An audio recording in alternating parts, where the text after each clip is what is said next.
کہ جس وقت دنیا میں ایسے ادارے بہت کم تھے، اور تو اس وقت یہ درس قرآن اس وجود میں آیا اور امید کی ایک کرن بن کے آیا تھا، اور استقلال کے ساتھ جب سے آیا ہے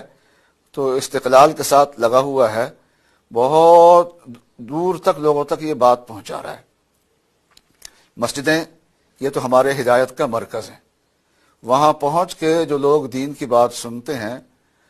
خانقاہوں میں پہنچ کے جو دین کی بات سنتے ہیں، وہاں ان کو دو فائدے ہوتے ہیں، ایک دین کی بات بھی سن لیتے ہیں، اور دوسرا وہ خاص دینی ماحول بھی ان کو مل جاتا ہے، نیک صحبت بھی ان کو مل جاتی ہے۔ جو وہاں پہنچتے ہیں ان کو وہاں پہنچنا چاہیے اور اس کا اہتمام کرنا چاہیے، لیکن لوگوں کے پاس وقت کم بھی تو ہوتا ہے نا، اور وہ لوگ جب کھانا کھانے لگے ہیں یا گھر میں پہنچ کے اپنے وجود کو ہلکا کرنے کے لیے کچھ کپڑے انہوں نے اتار لیے ہیں، کرتا انہوں نے اتار لیا ہے اور وہ بنیاد میں ہیں، اور اس وقت ان کے پاس فرصت ہے کہ وہ بات سن سکیں، تو وہ مسجد میں آنے کی پوزیشن میں نہیں ہے، تو اس وقت یہ ذرائع جو ہیں وہ ان تک دین کی بات پہنچاتے ہیں۔ اور کوئی آدمی یہ چاہتا ہے کہ جو دین کی بات میں خود سن رہا ہوں وہ میرے گھر والے بھی ساتھ سنیں، میری بیوی بھی ساتھ سنیں،